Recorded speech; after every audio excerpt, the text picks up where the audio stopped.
Good morning students. आज के lecture में हम लोग पहले कॉन्सेप्ट देखेंगे, लाइन और प्लेन के बीच एंगल कैसे निकालते हैं। उसके बाद देखेंगे एक पॉइंट और प्लेन का बीच का डिस्टेंस कैसे निकालते हैं। प्रोसेस आप सीख चुके हैं, लेकिन आज फॉर्मूला देंगे उसका। तो चलिए, सबसे पहला कॉन्सेप्ट है एंगल बिटवीन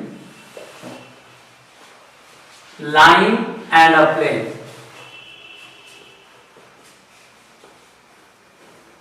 तो देखिए, जैसे एक प्लेन है, तो प्लेन का इक्वेशन है, मान लीजिए ax plus B Y plus C Z plus D equal to 0। Plane का नॉर्मल का direction ratio a1 b1 c1 मान लेते हैं। चलिए, मान लेते हैं कोई लाइन है L। अब ये लाइन जो है प्लेन के साथ कुछ एंगल बना रहा है। तो देखिए, लाइन और प्लेन के बीच का एंगल मान लिए थीटा। अब ये थीटा निकालना है।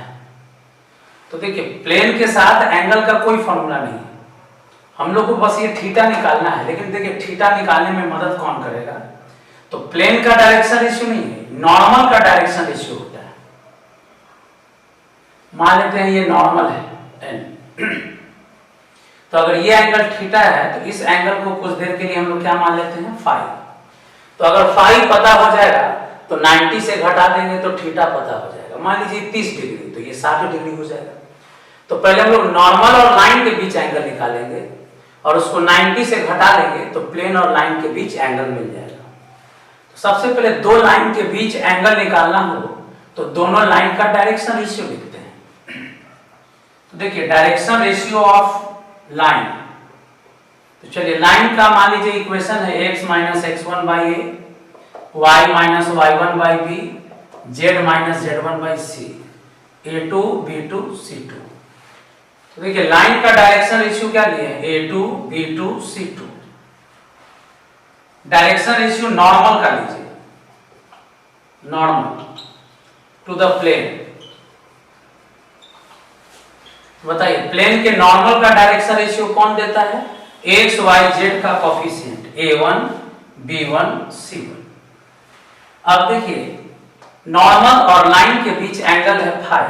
तो हम आपको पढ़ाए थे cos फाई बराबर, दो लाइन के बीच एंगल निकालने के लिए cos फाई का फॉर्मूला था a1 a2 plus b1 b2 plus c1 c2 by root under, याद कीजिएगा फॉर्मूला लिखवा चुके हैं, a1 square b1 square c1 square, a2 square b2 square c2 square. अब यहां देखिए, एंगल फाई नहीं चाहिए हम लोग को एंगल थीटा चाहिए। तो हम लोग नॉर्मल और लाइन के बीच पहले एंगल निकाले हैं, लेकिन हम लोग को एंगल निकालना है प्लेन और लाइन के बीच। तो आप यहां से देख सकते हैं थीटा प्लस फाई 90 डिग्री होगा। तो फाई इक्वल टू क्या लिख सकते हैं? 90 माइनस थीटा। अब दोनों तरफ कॉस ले लीजिए, तो कॉस 90 माइनस थीटा, तो कॉस 90 माइनस थीटा क्या हो जाएगा? Sine theta. तो बताइए, कॉस फाई को लिख सकते हैं साइन थीटा। कॉस फाई किसके बराबर है? यहाँ साइन थीटा। तो a1 a2 b1 b2 c1 c2 by root under a1 square b1 square c1 square, a2 square b2 square c2 square. तो इस फॉर्मूला की मदद से एक प्लेन और लाइन के बीच एंगल निकाला जा सकता है। तो ध्यान देना है, कभी भी एक लाइन और प्लेन के बीच एंगल निकालना हो तो पहले लाइन का डायरेक्शन रेशियो लिख लीजिए, उसके नॉर्मल का डायरेक्शन रेशियो लिख लीजिए, और जहां पहले कॉस लगाते थे अब वहां क्या लगा रहे हैं? साइन। कारण ये एंगल कॉस लगाएंगे तो ये एंगल मिलेगा, लेकिन हम लोग को प्लेन और लाइन के बीच एंगल चाहिए। तो फाई को हम लोग बदल दिए हैं थीटा में, तो कॉस बदल गया साइन में। यानी कि जो फॉर्मूला कॉस में था वही फॉर्मूला साइन में है। तो आपको याद रखना है, कभी भी प्लेन और लाइन के बीच एंगल निकालना हो तो प्लेन का नॉर्मल का डायरेक्शन रेशियो लेंगे, लाइन का डायरेक्शन रेशियो लेंगे और फॉर्मूला लगाएंगे साइन थीटा। तो दो लाइन के बीच एंगल का फॉर्मूला था कॉस थीटा से, और लाइन और प्लेन के बीच एंगल का फॉर्मूला किससे लिखे हैं? साइन थीटा से। तो कंडीशन जस्ट उल्टा हो जाएगा। कभी भी लिखा रहे कि जो लाइन है पैरेलल है प्लेन के, तो बताइए जब पैरेलल है प्लेन के तो थीटा 0 हो जाएगा। अब यहाँ थीटा 0 डाल दीजिए तो साइन 0 का वैल्यू 0 होता है, यानी कि कंप्लीट 0 में आ जाएगा। तो ये जो एक्सप्रेशन है a1a2 plus b1b2 plus c1c2 बराबर 0, ये कंडीशन हो गया। इसको याद रखना है कि जब लाइन और प्लेन पैरेलल होगा तो a1a2 plus b1b2 plus c1c2 0 है। याद कीजिएगा, यही कंडीशन है दो लाइन परपेंडिकुलर होने पर। दो लाइन परपेंडिकुलर होने पर जो कंडीशन है वही कंडीशन है एक लाइन और प्लेन पैरेलल होने पर। तो कभी भी लिखा हो कि लाइन और प्लेन पैरेलल है तो समझ जाना a1a2 plus b1b2 plus c1c2 किसके बराबर? 0 के बराबर। ये कार्टेशियन फॉर्म में है। अब इसी को हम लोग वेक्टर में बदल लेते हैं।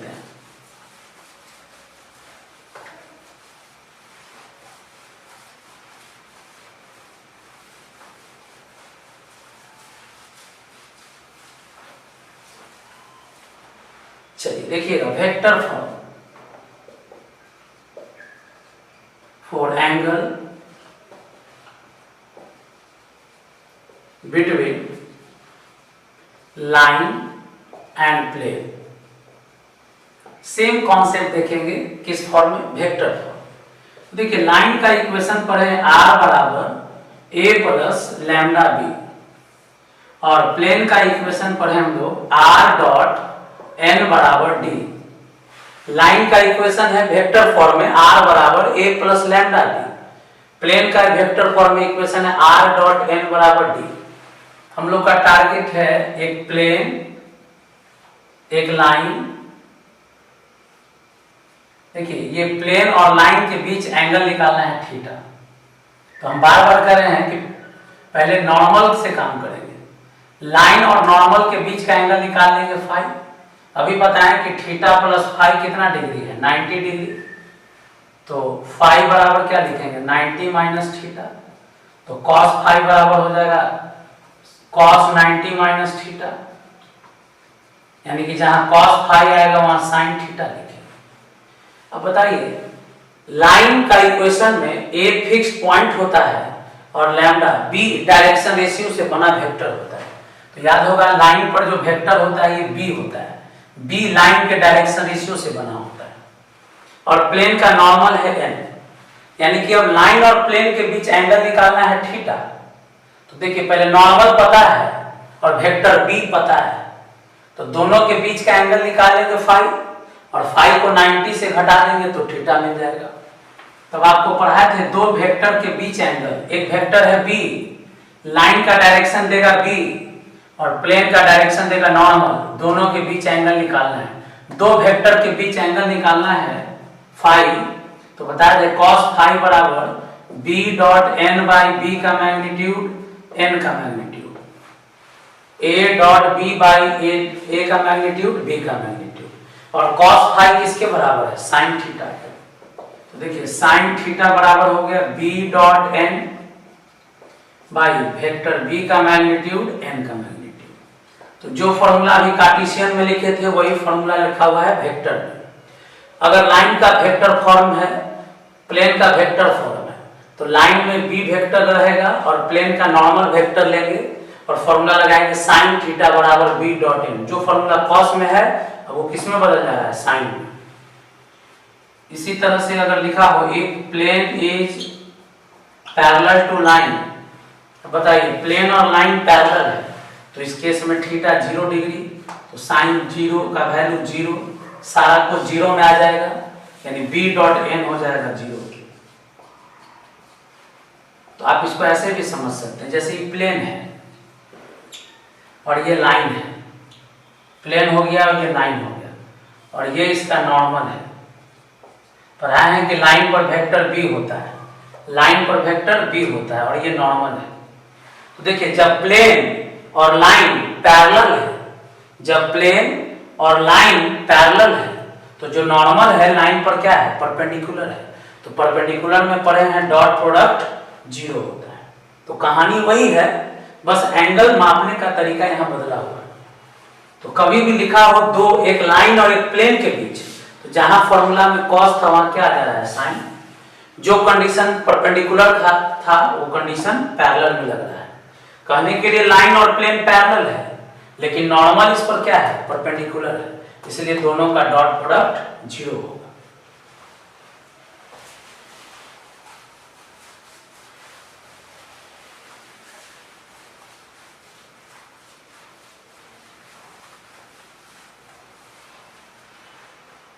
अब देखिए जो 28B पढ़ रहे थे हम लोग, उसका लास्ट 2-3 क्वेश्चन जो है इसी कॉन्सेप्ट पर है। आगे भी एक एक्सरसाइज दिया हुआ है इस कॉन्सेप्ट पर, आएंगे हम लोग आगे। देखिए 6 नंबर 4x + 11y + 2z + 3 = 0। एक प्लेन का इक्वेशन दिया हुआ है, एक और प्लेन है 3x - 2y + 5z = 8। क्वेश्चन कहता है प्रूव कीजिए नॉर्मल्स आर परपेंडिकुलर। देखिए प्लेन का नॉर्मल जो है परपेंडिकुलर है, तो लिखेंगे here direction ratio of normal of plane P1। चलिए पहला प्लेन के नॉर्मल का डायरेक्शन रेशियो लिखिए 4, 11, 2। प्लेन के नॉर्मल का direction ratio x, y, z का कोफिशिएंट होता है। Direction ratio of normal of P2। अब सेकेंड प्लेन के नॉर्मल का डायरेक्शन रेशियो 3 - 2 5। अब आइए दो नॉर्मल को परपेंडिकुलर प्रूव करना है। देखिए दोनों लाइन ही है, तो कैसे प्रूव करेंगे, तो a1a2 + b1b2 + c1c2। तो ए देखिए a1a2 b1b2 c1c2 12 - 22 + 10 0। तो दो लाइन का direction ratio a1a2 b1b2 c1c2 है, तो a1a2 + b1b2 + c1c2 अगर 0 आ जाएगा तो कहेंगे नॉर्मल सा परपेंडिकुलर। जो नॉर्मल है एक दूसरे पर क्या है, परपेंडिकुलर है।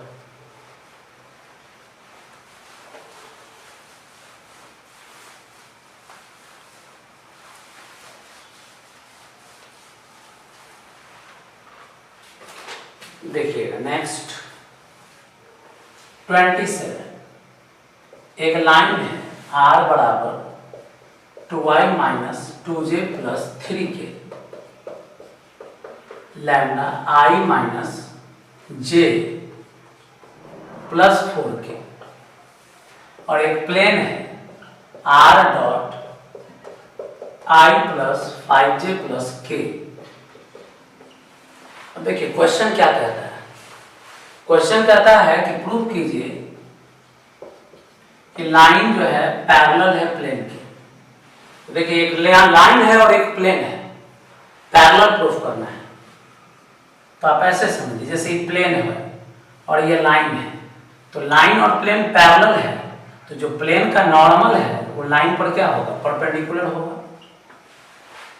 तो यानी कि यहाँ पे देखिए ध्यान दीजिएगा, पहले लाइन का वेक्टर b होता है, तो वेक्टर b क्या दिया हुआ है, I - j + 4k। प्लेन का नॉर्मल होता है तो r डॉट n, ये n का काम कर रहा है, I + 5j + k। r बराबर a + λb लाइन का इक्वेशन से, r डॉट n बराबर d प्लेन के इक्वेशन से। नाउ अब क्या प्रूव करना है कि जो प्लेन है वो लाइन के पैरेलल है, तो हम कंडीशन लिखा है कि b डॉट n 0 आना चाहिए। क्यों, क्योंकि लाइन पर वेक्टर b होता है और ये नॉर्मल है, तो b और n परपेंडिकुलर है। कहने के लिए लाइन और प्लेन पैरेलल है, लेकिन b और n क्या है, परपेंडिकुलर है। तो चलिए b डॉट n, तो डॉट प्रोडक्ट कैसे निकालते हैं, i को i से, j को j से, k को k से, 0 आ गया। तो जब b डॉट n 0 आ गया तो कहेंगे कि लाइन और प्लेन पैरेलल है।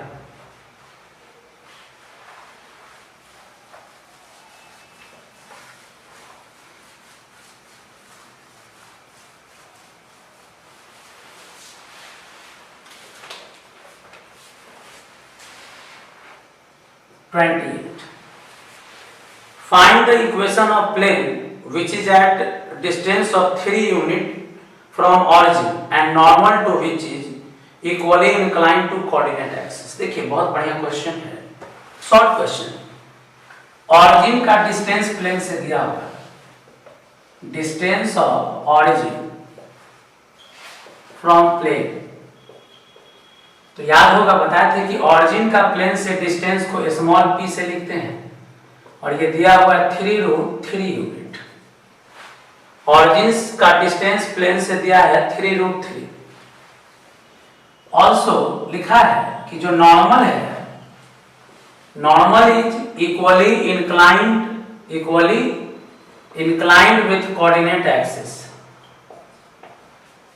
नॉर्मल जो है कोऑर्डिनेट एक्सिस के साथ इक्वली इंक्लाइंड है। इसका मतलब क्या हुआ? तो बताते हैं कि एक्सिस के साथ कोई भी लाइन एंगल जो बनाता है अल्फा, बीटा और गामा बनाता है।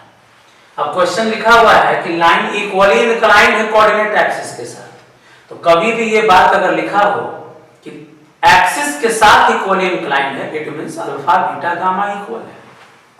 अब आइए, जब अल्फा, बीटा, गामा इक्वल है तो हम लोग जानते हैं cos square alpha plus cos square beta plus cos square gamma equal to 1। अब बताइए, तीनों इक्वल है तो लिख दें cos square cos square cos square 3 cos square alpha 1। तो cos स्क्वायर अल्फा का वैल्यू 1/3, तो cos अल्फा बराबर प्लस माइनस 1/√3। अब बताइए, नॉर्मल इक्वली इंक्लाइंड है तो नॉर्मल का डायरेक्शन कोसाइन क्या हो गया? देखिए, डायरेक्शन कोसाइन ऑफ नॉर्मल क्या होगा? तो देखिए, किसको डायरेक्शन कोसाइन कहते हैं? cos alpha, cos beta, cos gamma. तो जितना cos अल्फा आएगा उतना ही cos बीटा आएगा, उतना ही cos गामा आएगा, क्योंकि अल्फा, बीटा, गामा इक्वल है। अब वेक्टर फॉर्म में लिखना है कि कार्टेशियन में? दोनों में लिख सकते हैं। तो चलिए पहले यूनिट वेक्टर में बदल लीजिए। तो आपको याद होना चाहिए, यूनिट वेक्टर डायरेक्शन कोसाइन से बना होता है, Li plus mj plus nk। याद रखिएगा, यूनिट वेक्टर किससे बना होता है? डायरेक्शन कोसाइन से। देखिए, प्लस माइनस सब जगह कॉमन है, लिख लिए, कॉमन ले लिए, तो 1/√3 आई, 1/√3j, 1/√3k। अब ऑरिजिन का प्लेन से डिस्टेंस दिया हुआ है, नॉर्मल का डायरेक्शन कोसाइन भी पता है, तो अब प्लेन का इक्वेशन लिखना है। तो हम पहले कार्टेशियन फॉर्म एक बार याद दिला दें। प्लेन का equation of plane, normal form याद होना चाहिए, Lx plus my plus nz equal to p। याद होना चाहिए। प्लेन का कार्टेशियन फॉर्म, नॉर्मल फॉर्म क्यों लगा रहे हैं? क्योंकि प्लेन का नॉर्मल का लेंथ दिया हुआ है ऑरिजिन से। तो L, M, N तीनों का वैल्यू है plus minus 1/√3x, 1/√3y, 1/√3z। तीनों का प्लस माइनस वैल्यू बाहर निकालिए। p का वैल्यू है 3√3, तो x plus y plus z बराबर प्लस माइनस यहाँ दे दीजिए, √3 एलसीएम लेके मल्टीप्लाई कर देंगे तो 9 आ जाएगा। तो ये हो गया प्लेन का इक्वेशन कार्टेशियन फॉर्म में।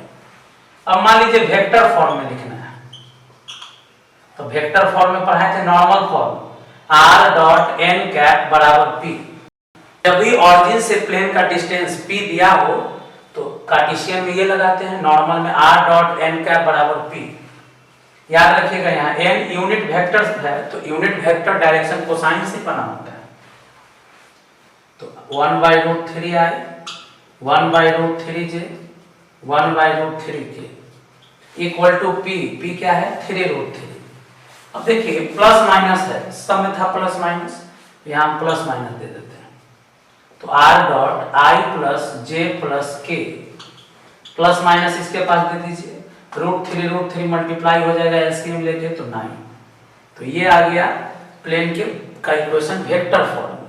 तो p दिया था, अल्फा, बीटा, गामा इक्वल था, सॉल्व करके पहले डायरेक्शन कोसाइन निकाल लिए। कार्टेशियन कहेगा तो कार्टेशियन फॉर्म लगाइए, वेक्टर कहेगा तो वेक्टर फॉर्म लगाइए। नोट कर लीजिए।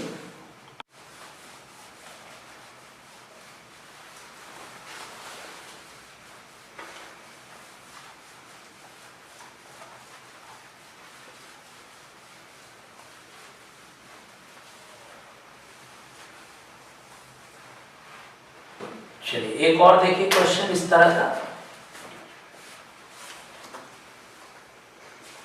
29. A vector n of magnitude 8 unit is inclined to x-axis at 45 degree, y-axis at 60 degree, and acute angle with z-axis. If plane is passing through a point and is normal to n, find the equation in vector form. सबसे पहले देखिए जो normal vector है उसका magnitude है 8, ये दिया हुआ है। अब नॉर्मल वेक्टर एक्स एक्सिस से एंगल बनाता है 45, वाई एक्सिस से एंगल बनाता है 60 और जेड एक्सिस से जो एंगल बनाता है पता नहीं है, लेकिन लिख दिया है कि ये 90 से क्या है, छोटा है, एक्यूट एंगल है। दो बात समझिए, नॉर्मल वेक्टर का मैग्नीट्यूड है 8, alpha beta gamma X axis Y axis के साथ एंगल दिया है, जेड वाला एंगल नहीं पता है लेकिन लिख दिया है कि 90 से छोटा है। और एक प्लेन का इक्वेशन बताना है, तो देखिए जो प्लेन का इक्वेशन बताना है, ये प्लेन एक पॉइंट से पास कर रहा है, √2 -1 1 और इस पे नॉर्मल है n क्या है, इस पे नॉर्मल है। देखिए सबसे पहले नॉर्मल का मैग्नीट्यूड दिया है, हम लोग को तो क्या चाहिए, डायरेक्शन कोसाइन चाहिए। तो अल्फा बीटा पता है तो गामा कैसे निकालते हैं, तो हम आपको 3D में भी ये बात पढ़ाए थे, स्ट्रेट लाइन में बेसिक पढ़ाते समय, कि दो एंगल अगर पता हो तो तीसरा निकालने के लिए रिलेशन है cos square alpha plus cos square beta plus cos square gamma equal to 1। तो अल्फा का वैल्यू क्या है 45, बीटा का वैल्यू 60, गामा नहीं पता है। cos 45 का वैल्यू है 1/√2 का स्क्वायर 2, cos 60 का वैल्यू है 1/2 का square 1/4, cos square gamma equal to 1। cos square gamma equal to 1 - 1/2 - 1/4। चलिए एलसीएम ले लीजिए, तो 4 - 2 - 1/4 तो 1/4। तो cos स्क्वायर गामा, तो cos गामा बराबर प्लस माइनस 1/2। लेकिन जरा ध्यान दीजिए, गामा का वैल्यू यहाँ प्लस 1/2 लेंगे, माइनस 1/2 नहीं लेंगे, क्योंकि क्वेश्चन में लिखा हुआ है कि गामा 90 से छोटा है, एक्यूट एंगल है, तो एक्यूट या 90 से छोटा फर्स्ट क्वाड्रेंट में cos पॉजिटिव होगा। तो कह सकते हैं कि गामा का वैल्यू भी कितना होगा 60 डिग्री। तो कभी भी किसी सवाल में दो एंगल दिया हो तो तीसरा एंगल पहले निकाल देना है। अब डायरेक्शन रेशियो ऑफ नॉर्मल, चलिए नॉर्मल का डायरेक्शन रेशियो कैसे लिखते हैं। देखिए डायरेक्शन रेशियो या जो डायरेक्शन रेशियो है उसमें डायरेक्शन कोसाइन भी लिखा जा सकता है। याद रखिएगा, डायरेक्शन कोसाइन भी डायरेक्शन रेशियो होता है। लाइन क्या बोले, डायरेक्शन कोसाइन भी डायरेक्शन रेशियो होता है। तो डायरेक्शन रेशियो में डायरेक्शन कोसाइन यूज कर सकते हैं, लेकिन डायरेक्शन कोसाइन में डायरेक्शन रेशियो यूज नहीं कर सकते। तो डायरेक्शन रेशियो यानी direction cosine, cos alpha cos beta cos gamma. 45 degree है तो 1/√2, 60 डिग्री है तो 1/2, 60 डिग्री है तो 1/2। तो डायरेक्शन रेशियो मिल गया। अब आइए वेक्टर फॉर्म, बताइए वेक्टर नॉर्मल बना सकते हैं। तो देखिए नॉर्मल के लिए क्या पढ़े हम लोग, कोई भी वेक्टर है, नॉर्मल वेक्टर चाहिए, तो नॉर्मल वेक्टर का फॉर्मूला क्या लिखेगा, magnitude into unit vector. Vector अगर निकालना हो तो वेक्टर का मैग्नीट्यूड इनटू यूनिट वेक्टर। अब आइए वेक्टर का मैग्नीट्यूड कितना दिया हुआ है 8। n कैप क्या होता है, यूनिट वेक्टर डायरेक्शन कोसाइन से बना होता है, यूनिट वेक्टर डायरेक्शन कोसाइन से बना होता है। तो यहाँ पे वैल्यू डाल देंगे 1/√2i 1/√2j 1/2j 1/2k। Alpha beta gamma का वैल्यू जो था यहाँ डाल दिए, तो ये हो जाएगा 4√2i 4j 4k। तो देखिए पहले अल्फा बीटा दिया था तो गामा निकालकर डायरेक्शन रेशियो लिखिए या डायरेक्शन कोसाइन, यहाँ डायरेक्शन, तो वेक्टर हमको n चाहिए, तो magnitude into unit vector direction cosine से बना होता है। अब आइए, नॉर्मल पता है और बताइए प्लेन पर एक पॉइंट पता है, प्लेन का पॉइंट लिखिए पोजीशन वेक्टर √2i माइनस जे प्लस के। अब a पता है, n पता है, वेक्टर फॉर्म का है क्वेश्चन, तो इक्वेशन ऑफ प्लेन लिखना है किस फॉर्म में, वेक्टर फॉर्म में। तो कभी भी प्लेन का इक्वेशन वेक्टर फॉर्म में तो पढ़े r डॉट n बराबर a डॉट n। पॉइंट दिया हो, नॉर्मल वेक्टर दिया हो तो प्लेन का इक्वेशन है r डॉट n बराबर a डॉट n। चलिए यहाँ n का वैल्यू डाल दीजिए 4√2i 4j 4k equal to a dot n। तो a डॉट n यानी a और n में डॉट कीजिए, तो i को i से 8, j को j से 4, k को k से 4, यानी कि कुल मिलाकर आप देख सकते हैं 4 कॉमन है, तो पहले 4 कॉमन ले लीजिए, तो √2i j plus k equal to 8, 4 common है तो भेज दीजिए इधर, तो √2i plus j plus k equal to 2। तो ये हो गया प्लेन का इक्वेशन। बात समझिएगा, अल्फा बीटा गामा नहीं दिया, सिर्फ अल्फा बीटा दिया, तो गामा निकाल लेना है, तो डायरेक्शन रेशियो कहिए, डायरेक्शन कोसाइन कहिए, मिल गया। अब नॉर्मल वेक्टर चाहिए, क्योंकि प्लेन का इक्वेशन लिखने के लिए पॉइंट के साथ नॉर्मल वेक्टर चाहिए। तो नॉर्मल वेक्टर का फॉर्मूला है magnitude into unit vector. Unit vector direction cosine से बना होता है, वैल्यू पता था रख लीजिए। अब a पता है, n पता है, तो प्लेन का इक्वेशन होगा r डॉट n बराबर a डॉट n। सॉल्व कर दीजिए। कार्टेशियन में बदलने का भी तरीका सिखा चुके हैं।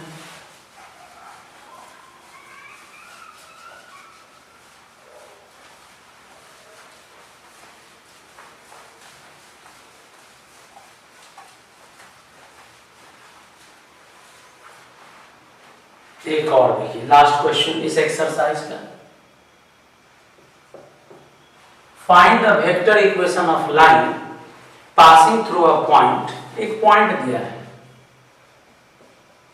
पॉइंट दिया है वेक्टर फॉर्म में, याद रखिएगा पॉइंट का मतलब पोजीशन वेक्टर है दिया हुआ,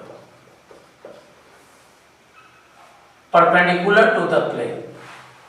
एक प्लेन भी है वेक्टर फॉर्म में, r dot 6i minus 3j plus 5k plus 2 बराबर 0। अब क्वेश्चन यहाँ 2 है, क्या क्या क्वेश्चन है तो देखिए लिख दे रहे हैं। To find equation of line perpendicular to plane and passing through the given point. सबसे पहले देखिए जो प्लेन है, तो प्लेन का कार्टेशियन फॉर्म क्या होगा, तो बताया थे प्लेन के इक्वेशन को कार्टेशियन में कैसे लिखेंगे। तो r को हटा देना है, i को x, j को y, k को z। तो देखिए जो प्लेन दिया हुआ है उस प्लेन को हम लोग किस में लिख लिए, पहले कार्टेशियन में। उसके बाद एक पॉइंट दिया हुआ है, तो बताइए पॉइंट का कार्टेशियन फॉर्म है 2 - 3 - 5। अब इस लाइन का इक्वेशन पूछ रहा है, इस लाइन का। अब ये लाइन कैसा है, इस लाइन का इक्वेशन पूछ रहा है जो इस प्लेन पे परपेंडिकुलर है, और पॉइंट m निकालना है। ये भी पॉइंट भी बताना है, लेकिन खैर पहला पार्ट पूछा है इस लाइन का इक्वेशन बताइए। तो आपको बता चुके हैं कि लाइन का इक्वेशन के लिए लाइन पर एक पॉइंट पता होना चाहिए और लाइन का डायरेक्शन रेशियो पता होना चाहिए। तो बताइए डायरेक्शन रेशियो जो है लाइन का, ये डायरेक्शन रेशियो ऑफ नॉर्मल के बराबर होगा। क्यों होगा, क्योंकि ये जो लाइन है प्लेन पे परपेंडिकुलर है, तो जब लाइन प्लेन पे परपेंडिकुलर होगा यानी नॉर्मल होगा, तो नॉर्मल का direction ratio x, y, z का कोफिशिएंट देता है। अब आइए तो जो पहला लाइन का इक्वेशन लिखना है, क्या लाइन का इक्वेशन पढ़े हैं, x - x1 by a, y - y1 by b, z - z1 by c। तो कभी भी एक लाइन का इक्वेशन लिखना हो तो ऊपर में पॉइंट लीजिए 2, 3, 5, नीचे में डायरेक्शन रेशियो लेते हैं तो 6, -3, 5। तो ये पहला आंसर हो गया। लाइन का इक्वेशन पूछा, ऐसा लाइन का इक्वेशन पूछा जो इस पॉइंट से पास करता है और इस प्लेन पे परपेंडिकुलर है। उसके बाद कहता है also find point of intersection. तो पिछले लेक्चर में यही सिखाए थे कि एक लाइन और एक प्लेन का इंटरसेक्शन कैसे निकालते हैं। तो पहले लाइन का इक्वेशन पता होना चाहिए और प्लेन का इक्वेशन पता होना चाहिए। तो लाइन का इक्वेशन निकाल चुके हैं, प्लेन का इक्वेशन पता है। तो देखिए कैसे लिखेंगे, let line L cuts the plane at M। चलिए मान लेते हैं कि जो लाइन L है इस प्लेन को कहां पे कट किया, M पे कट किया। तो बताइए M का कोऑर्डिनेट पहले किससे लिखेंगे, लाइन के इक्वेशन से। तो x coordinate 6 lambda plus 2 -3 lambda -3 5 lambda -5। तो देखिए पहले क्या किए कि प्लेन का इक्वेशन, ये लाइन के इक्वेशन से जो पॉइंट M है अननोन कोऑर्डिनेट लिख लिए। सिखा चुके हैं कि एक लाइन के इक्वेशन से पहले M का कोऑर्डिनेट लिखिए और ये M इसी प्लेन पर है। Since M lies on the plane, क्या है प्लेन, तो 6i 6x -3y + 5z + 2 = 0। चलिए x का वैल्यू डाल दीजिए 6 लैम्डा प्लस 2, y का वैल्यू डाल दीजिए -3 लैम्डा -3, z का वैल्यू डाल दीजिए 5 लैम्डा -5 + 2 = 0। तो हम लोग अब इसको कैसे सॉल्व करेंगे। तो देखिए सिंपल इक्वेशन है, ये 36, 9, 45 और 25। देखिए 25, 36, 61 और 9 70 लैम्डा। अब यहाँ देखिए 12, 9, 21 और 2 23 में से 25 चला जाएगा तो -2। ध्यान दीजिएगा 12 और 9 21 और 2 23, 23 में से 25 चला जाएगा तो कितना बचेगा, -2। बताइए लैम्डा बराबर आ गया 2/70, यानी लैम्डा का वैल्यू आ गया 1/35। तो पहले क्या किया, लैम्डा का वैल्यू निकाल दिए। अब हम लोग को m पूछा है, m बताइए पॉइंट m। तो m का कोऑर्डिनेट क्या माने है, 6 लैम्डा प्लस 2 -3 लैम्डा -3 5 लैम्डा -5। अब लैम्डा का वैल्यू रख दीजिए 1/35, 1/35, 1/35। सॉल्व कर दीजिए, 35 दूना 70 और 6 76/35। ये हो जाएगा -105 और -3 108/35। देखिए ये 7 बार में कट रहा है तो -34/7। तो करना क्या है, सिंपल कैलकुलेशन है। देखिए एक पॉइंट है और एक प्लेन है। क्वेश्चन कहा कि पहले एक लाइन का इक्वेशन बताओ जो इस पॉइंट से पास करता है और प्लेन पे परपेंडिकुलर है। तो लाइन का इक्वेशन लिखने के लिए पॉइंट चाहिए जो दिया हुआ है, डायरेक्शन रेशियो चाहिए। तो नॉर्मल है इसलिए नॉर्मल का direction ratio x y z का कोफिशिएंट होता है, लिख लिए। अब इक्वेशन लिख लिए। फिर कहा कि पॉइंट बताओ m। तो देखिए m क्या है, तो एक लाइन और एक प्लेन का इंटरसेक्शन है।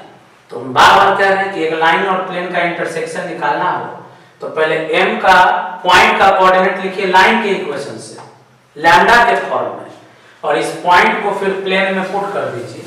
लैम्डा का जो वैल्यू आएगा अब उस वैल्यू को m के कोऑर्डिनेट में रख देंगे और सॉल्व कर लेंगे। तो देखिए आज के क्लास में आपको सिखाएं कि कैसे हम लोग लाइन और प्लेन के बीच एंगल निकालेंगे। तो बस उसका फॉर्मूला बता दिए हैं, बहुत ज्यादा यूज तो नहीं किए हैं। इसके लिए और आगे एक्सरसाइज में क्वेश्चन दिया हुआ है। और आज के लेक्चर में जो क्वेश्चन बचा हुआ था 28b, उसको कंप्लीट करवा दिए। अब इसके आगे हम लोग नया कॉन्सेप्ट अगले लेक्चर में अप्लाई करेंगे। आज के लेक्चर में इतना ही।